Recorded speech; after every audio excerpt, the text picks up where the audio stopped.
Like, well, so-and-so hasn't checked the Brightspace combo page in 2 months. Wait, 2 months, that's like orientation week. Yeah, so follow your attendances. Yes, we scan your ID here, and then if it's an off-campus event, I do need your ticket and a program to give you travel credit for that. All right, so just make sure you're keeping tabs on that. How many attendances do we need? 17, right? A lot of you are going to be okay. Just if you're dealing with 3 or 4 absences or attendances, then yeah, we need to pretty much attend everything the rest of the semester. So, all right, without further ado, I'll have Professor Thomas coming up to introduce our performance project.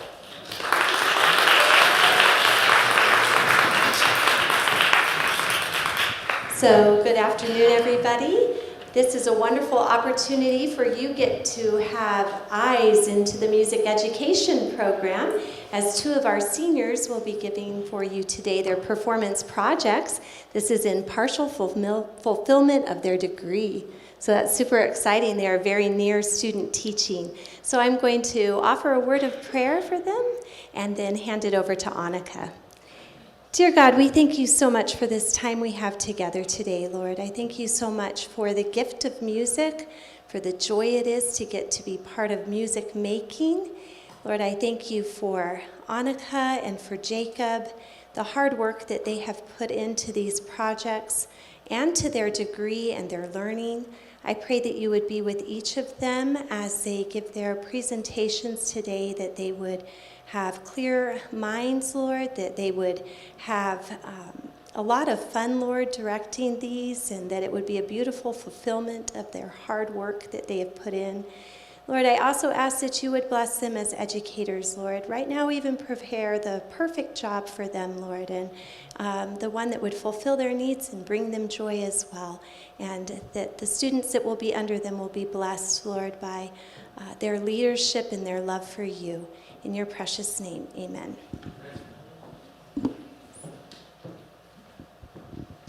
Well, good afternoon.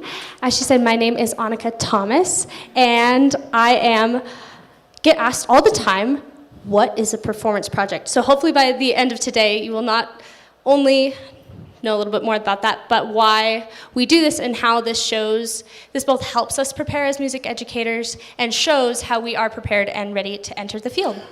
So, I chose to do for my performance project a unit with mock 5th graders, and we're going to talk about how these lessons match the Colorado state standards, how we use pre and post assessment, recruitment and logistics, the rehearsal process, resources, and then you get to the part that you actually want to see, which is the students performing. So, the Colorado State Standards are a thing that are very important, that we use these standards to both help us in creating the lessons and throughout the lesson process, so it's a helpful tool to make sure we're getting what needs to be in there. So there are 4 main categories of standards. There will be 3 slides of main categories of standards. These aren't all of them, but these are just the ones that most closely address the unit in question, but there's a few things I want to highlight. So one is that the students use a variety of means to get the concepts and use them. They perform songs that learn rhythmic, melodic, and chordal accompaniment components, and they're multi-layered, and under the Expand and Connect, they have awareness of basic chord structures. Under our next category, which is about the creation of music, they do a lot of composition. So that is not just something that, oh, this is nice to add a little bit of composition on the side or like creating music. It is required in elementary music that it's supposed to be part of everyday music making in the classroom. So they get to do a lot of that, and they not only get to compose, but they get to understand how their compositions integrate other areas such as math, and in this case, they do a lot of stuff that integrates with both science and language arts and dance. So the final category, and the one we're spending most of our time on, is the theory of music. And one of the evidence outcomes under this category for 5th graders in Colorado is that they are able to and identify, perform, or respond to harmonic patterns.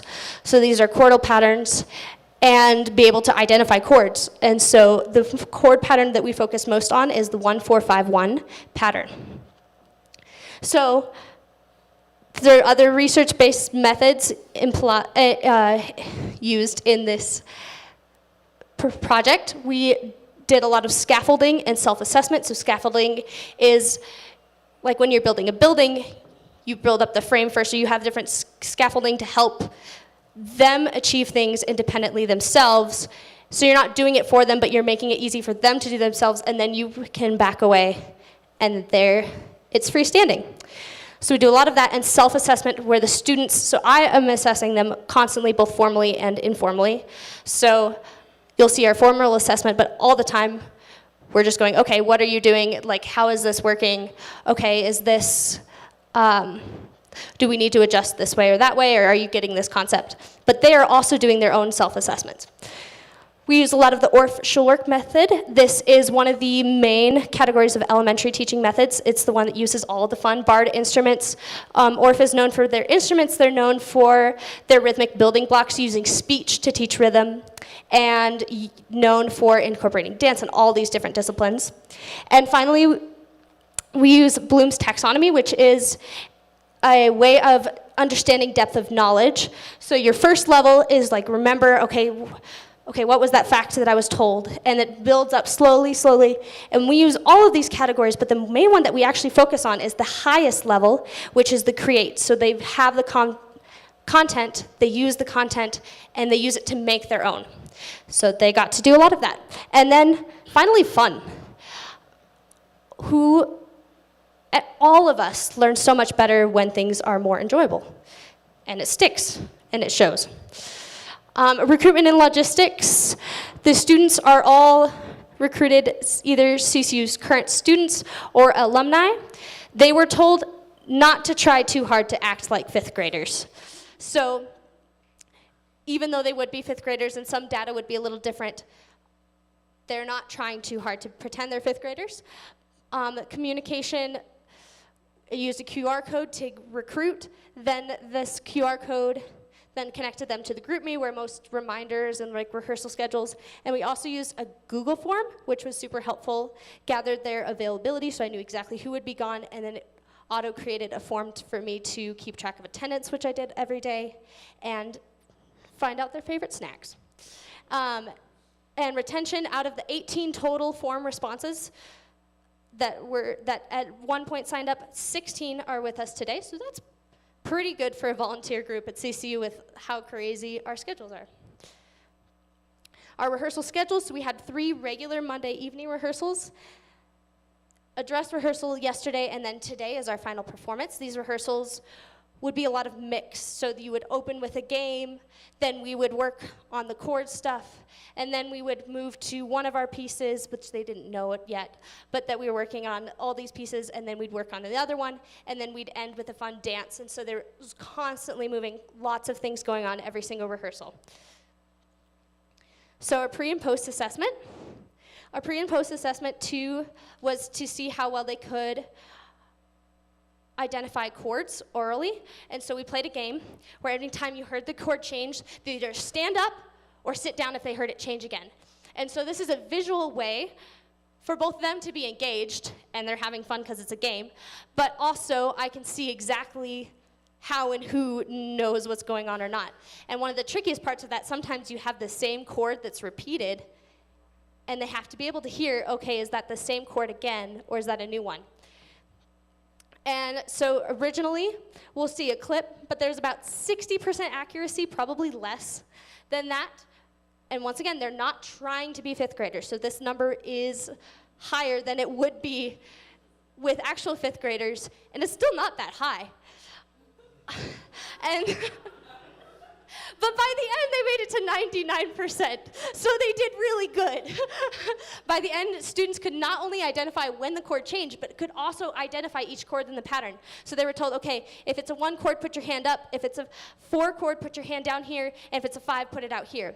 And without like looking to their neighbors, like what are you doing? I mean, of course there's going to be a little bit of that, but they were all able to correctly identify the chords in the pattern and know exactly which one was coming up. So how we taught this in the middle, so how we got from point A to point B is we learned about chords by, we had these chairs out with a bunch of little signs.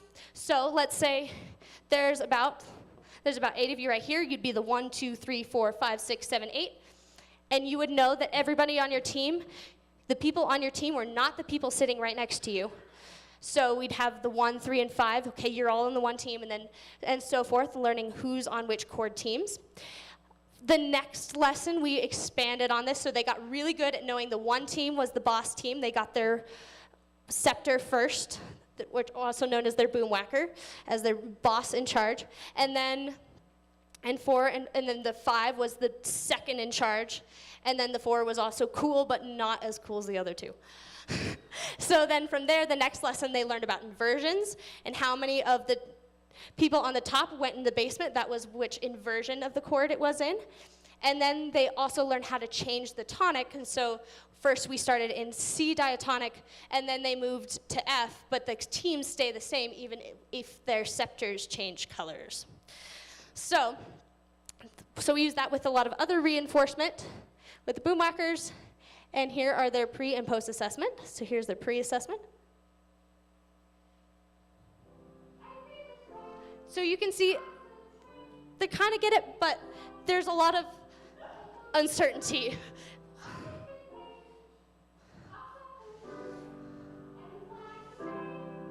So we use a really fun song called the Goat Song. But here's the next. This is the yesterday.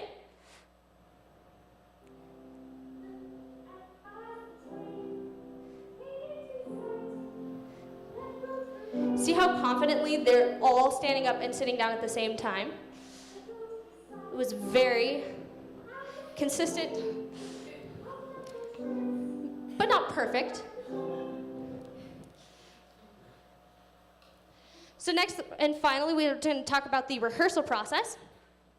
So the literature that you will be see performed tonight, that's just a fancy word for saying like what's on the program. The first is a dance called Real Landvik. It's a Nordic dance taken from both a workshop that I attended to with the person who created these videos, and we learned a bunch of them. This is just the one that they decided was their favorite. Lion Sleeps Tonight, which is a tune you should all know, but they put a lot of extra stuff with it, and they're doing that one on Boomwhackers. And then finally, Water Dance. This was a book that was introduced in General Music Methods to me by Mrs. Sullivan. And so I took what she used it for movement composition, so I took that rubric, but then we expanded it a lot and added a bunch of things. So, Lion Sleeps Tonight, so how we first introduced the boomwhackers, which we did with the chords like we talked about.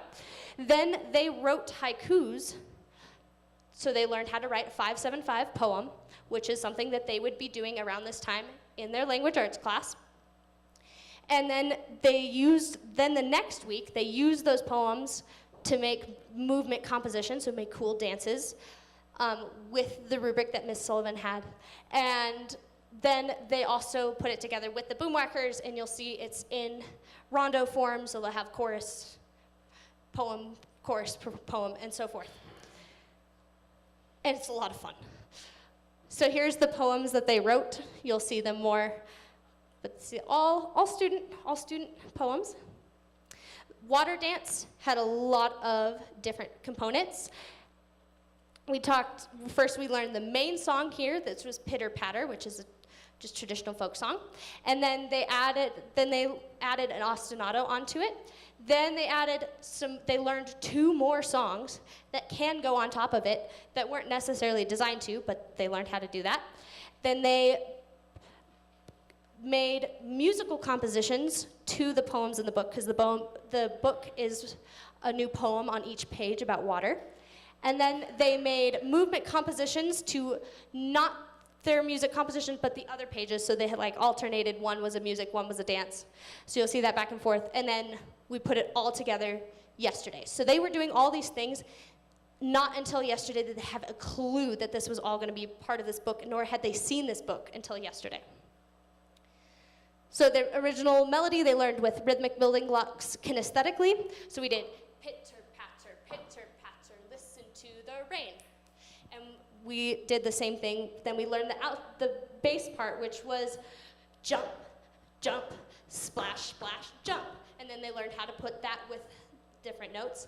Then they learned the alto part, which is puddle, jump, splashing all around, turn, and so forth. And so that's how they learned each of these kinesthetically, and then by rote, and then they put them on instruments, and then they put them together. Some of these were inspired, some of the melodies were inspired by Teachers Pay Teachers resource that I found in her slides, but all of the words for the rhythmic building blocks and putting them together, and it was all adjusted, was all done by me. So then we learned Rain on the Green Grass. This is from Music Play Online. We played a game with this with an umbrella that we would have a bunch of rhythmic cards, like you see those little cutout cards, and they passed around the umbrella, and whenever the umbrella was stopped and passed to you, that person had to pull it out, and we would play that rhythm together. So we used that to both learn the song by having it repeated a lot by playing that game, and then we also used those rhythmic building blocks later in their compositions. So here's the song that they learned, and then it also works with the pitter-patter ostinato. Then they took the book poetries, and they made their musical compositions. They had to use their one team and their one team as home base and 5 team as their second base, and they learned how to do 1-5 compositions. They had to end on the 1. They used the poem as inspiration, so the music didn't have to fit like word for word like they were writing notes to a song, but they're using like, okay, this one's about clouds. What can I make a composition that sounds like clouds? Then they wrote them down on staff paper, and this was optional. This is a form of differentiation, so those who wanted to could use the Rain on the Green Grass rhythmic building blocks, so they just had to focus on the notes, and then they made their 4-measure composition. So here's their compositions. And then they made movement compositions to the book poetry. Here's Miss Sullivan's original rubric or guidelines for making a rubric for music compositions, and then here is just pictures of them doing that. And then they put it all together. They put the ostinato, they put the poems, music compositions. They took one of the other Nordic dances that we had learned, we stuck that in there, stuck all sorts of things, but then it makes this whole cool book thing. So, before they perform, I just want to finally give a special thanks to Pagosa Springs Family School, which is where my mom teaches, for lending us all the boomwhackers and all of the resonator bells, and my brother for driving them up 5 hours to get them here, because I couldn't go down and get them at the time. I want to thank all of the student volunteers that helped out, and all the mentors that have gotten me to where I am. Mrs. Saunders, and all that she has done for me and everyone else in this degree program. Miss Sullivan, who taught general music several years ago and got me on this track, like, oh yeah, elementary music is so cool. And finally, my mom, who's also not here, but a music teacher, and just being the best role model and coworker and just awesome person. Also, final thanks to MPE3. When we were learning the stomp, stomp, splash, splash, jump, it was really loud right over their classroom while they were taking an exam. Oops. Thanks for your patience, guys. So, all right. So here's any other resources. This is where everything can be found if you have any questions. And let's get some students for the fun part.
Some people say that I am one thing.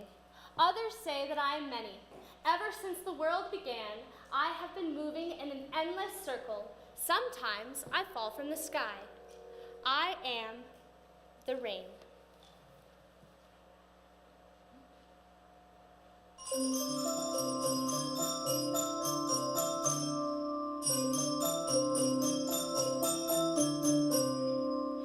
Sometimes I cascade. I tumble down, down over the moss-covered rocks. Through the forest shadows, I am the mountain stream.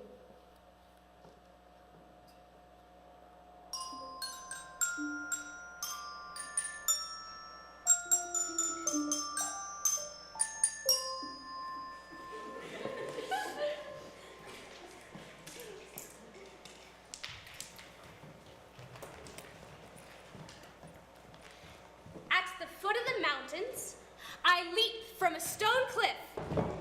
Spiraling, plunging, I am the waterfall.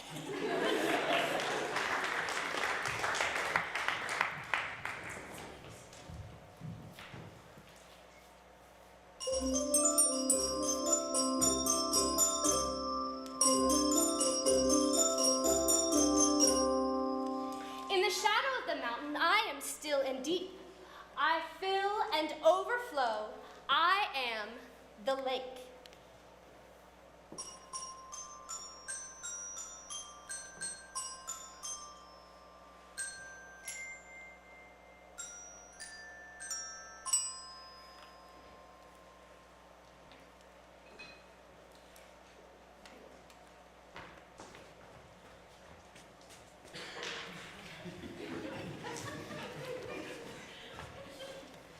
I wind through broad, golden valleys, joined by streams, joined by creeks. I grow ever wider, broader, and deeper. I am the river.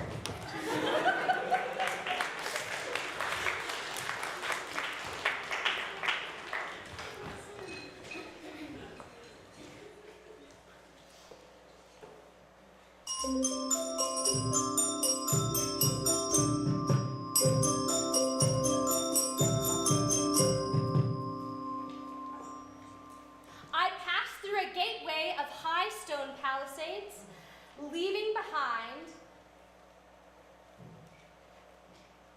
land behind. Cool silver moonlight sparkles and dances on my waves. I am the sea.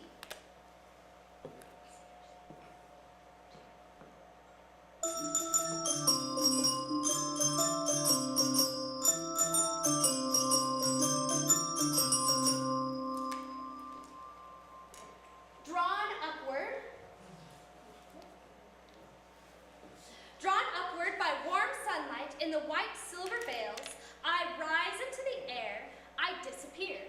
I am the mist.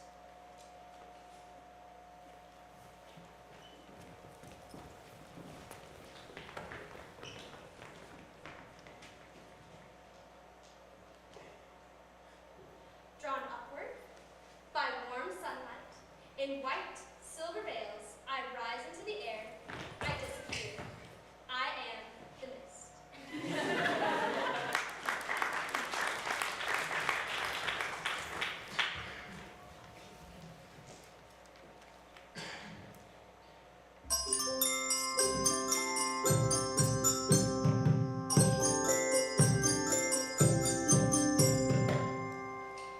In thousands of shapes I reappear, high above the earth in the blue sky. I float, I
In a darkened sky, I am the thunderhead.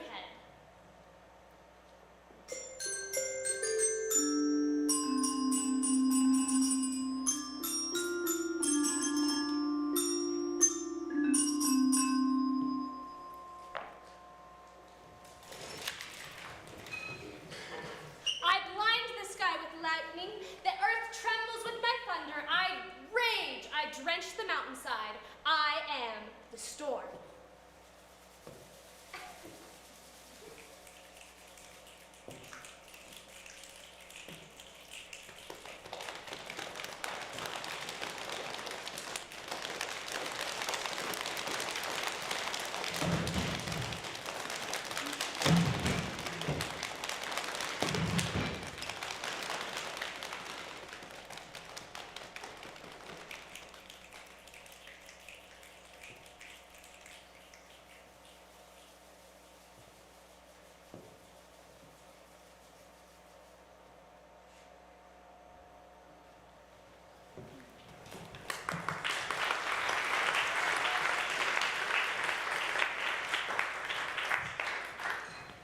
Storms come, storms pass. I am countless droplets of rain, left floating in the silent air. I reflect all the colors of sunlight. I am the rainbow.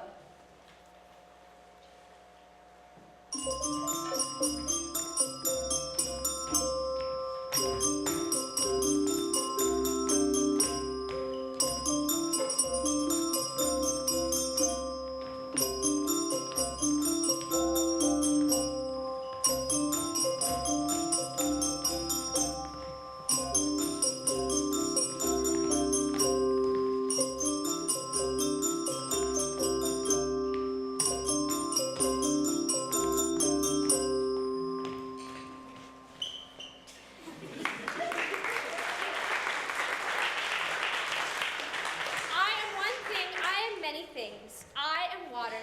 This is my dance throughout our world. Thank you.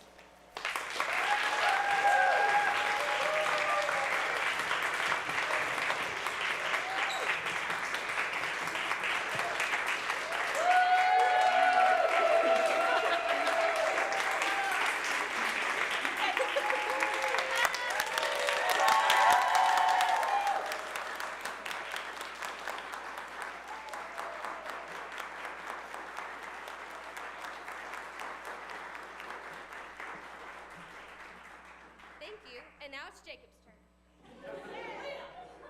Push all this to the back as fast as you can.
talking about today, sort of the decisions I had to make to get through the performance project, what I wound up doing, that type of thing. So when I graduate from CCU, I would like to teach instrumental music in either middle or high school. I'm not totally settled on that, and that's not super difficult. So I wanted to create an instrumental ensemble to perform for you all today, but the difficulty with that is instrumental ensembles tend to be massive and everyone I know is busy all the time, and so getting a large instrumental ensemble together is it's difficult. And so what I wound up doing was trying to figure out a way to do that, and I mean, just some of my difficulties. The CCU Symphonic Band has over 40 members, and if I had one of each instrument, I'd still need like over a dozen people, right? Also, I need somewhere to practice. That one was fairly easy. I just asked Janet Surface, and she was like, yeah, you can use this room. And that was easy. And then also, sheet music's super duper expensive. I was like looking for sheet music online, and it was about $60 a piece of music, and I'm doing 3 pieces of music today, and I don't have like $180 to drop on a project, and I doubt anyone else has $180 to drop on a project, so I had to get a little creative. So the big secret was flex band music. There's a style of music that's written for flexible instrumental arrangements, right? As you can see, I've got 7 chairs in marimba up here, and I have 8 performers, and so they're not going to be able to play like a full, say, John Sousa march, right? But they are going to be able to play a flex band piece, sorry. And so where I was able to find these was, there's a website called 8notes.com, and I got like a $20 thing, and they gave me like all the music in the library. Super cheap, great resource. Second resource I used was IMSLP. It's a online resource that basically has a bunch of public domain sheet music. So you know, you want some Bach, you want Vivaldi, you've got like all of that, and so it's a very good resource for music educators who are working on a budget and need to get free sheet music because all of it is free.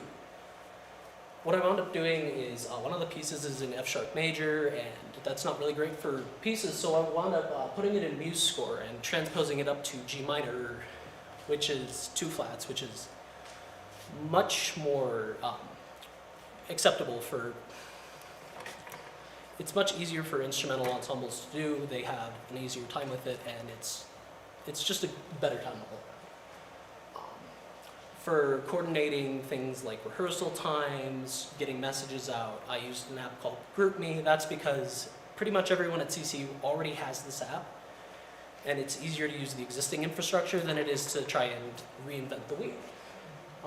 Yeah, I reserved a room. We met in the classroom over there on Thursdays at 7 p.m. That seemed like the best time for people, and I got enough people, so it works. And then sort of the recruiting process. I wound up typing a post, and we have like a band GroupMe group chat, right? And I posted, hey, does anyone want to join my project? And I got a couple like, hey, I'm busy, but thanks. So what I found was effective is actually going up and talking to people and being, hey, would you like to join my project? And putting like an instrumental thing together, and we're going to play some music, and it's going to be fun. And using that, mostly, I managed to get 7 fake high schoolers and 1 real high schooler, so it was a success. Repertoire. So the pieces I chose today were Entry of the Gladiators by Julius Fučík, who was a Czech composer. The piece is from 1897, and the original tempo marked is quarter note equals 240. No, we didn't do that. The second piece today is Pavon from Fauré. He's a French composer. CCU did his Requiem a couple of years ago. Great composer. And then we're doing La Bamba. I'm fairly sure at least half of you have heard this piece. It's like a Mexican folk tune. It was a big rock and roll hit in the 50s with Richie Valens. And so that's sort of the music we're doing. Let's see. State standards. So one of the things I have to do as a teacher is I have to teach to the standards. Because if I'm not meeting the standards, then I'm not up to standard. So there were 4 standards. I've hit 1, 3, and 4. Number 2 is creation of music, and none of the students wrote the music. In a hypothetical high school or middle school classroom, they would be at some point, but not for this project, so it's fine. So rehearsal strategies, for the first rehearsal, I had 3 people who said they were going to show up, and so we wound up canceling that one. So we were working kind of against the clock, trying to get 3 pieces of music ready in less than a month. And so my general strategy for that was getting repetition after repetition, because most of these are college students, and so these are all really fabulous players, and the best thing for them is going to be getting the repetitions in over doing small detail work, because getting a big picture is going to be much easier than getting those details exactly perfect. Much more important. One method I used to get this done was chunking. So for example, La Bamba, yep, that's a picture of it, and it's not super visible, but the main challenge of the piece is there's a bunch of rhythms, and they're simple rhythms, but all of the players have different rhythms. So one person's doing sort of a, while the other one is doing, and so on and so forth. And so everyone's having different rhythms at once. And so what I wound up doing was exactly what I just did, which is clapping it. Because by removing all of the pitches, which are easy, they don't need a ton of work on the pitches. By removing the pitches and just doing the clapping, it got the rhythmic aspects down. You introduced the pitches again, and it ran much smoother afterwards. Can I go? There we go, technical difficulties. There we go, assessments. So as a teacher, another thing I have to do is assess my students. We've got formal and informal assessments, and we have pre and post assessments. So informal assessments is what I do all of the time. You know, I'm sitting there, they're conducting them, and I go, okay, what are they doing well? What could they be doing better? And we're constantly reassessing, reevaluating. The things that need work, we work over again. The things that are good, I'm like, good job, guys, you did it great, and we move on, right? And then the formal assessments are really split into the pre and post assessment. The pre-assessment was them sight reading the piece, so they'd never seen the music before, and they read it, and it was all right. And then the post assessment is what we're going to be doing up here on stage later, when we play all of the same music again for you, having learned it all. So I just got a couple of videos of them sight reading things. A couple caveats, the audio and the video aren't synced, so if it looks like they're playing a 1 when I'm doing a 4, that's the video, and you know, some of the sound quality isn't great, so not everything is done. Look at this too.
so yeah, that was kind of the pre-assessment.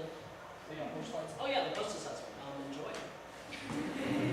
They're all going to show you.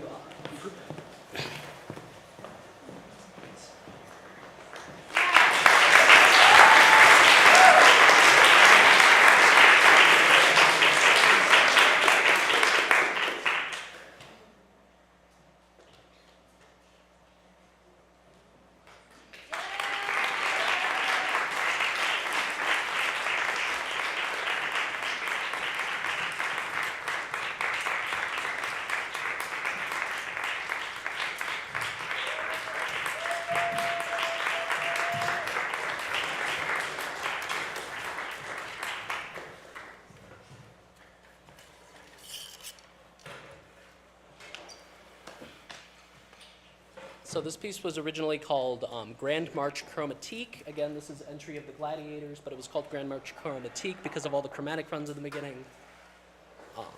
The piece was originally released in it was the late 1890s. I forget exactly which year it was, and then it later was changed by a Canadian composer into a much more recognizable tune. You don't recognize the name yet, but you probably will after they play this.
The next piece is Fares Pavon. It's a very different sort of piece, even though they were released around the same time. It's good to have variety, so we've got the Pavon.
Yeah, that was their most difficult piece to learn. It's the longest of the 3 pieces, and so they did a really good job on that one. And the final piece for today is La Bamba, and I chose it as the finisher because, frankly, it's fun, and we all love fun.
That's all I have for today. Enjoy your drive home.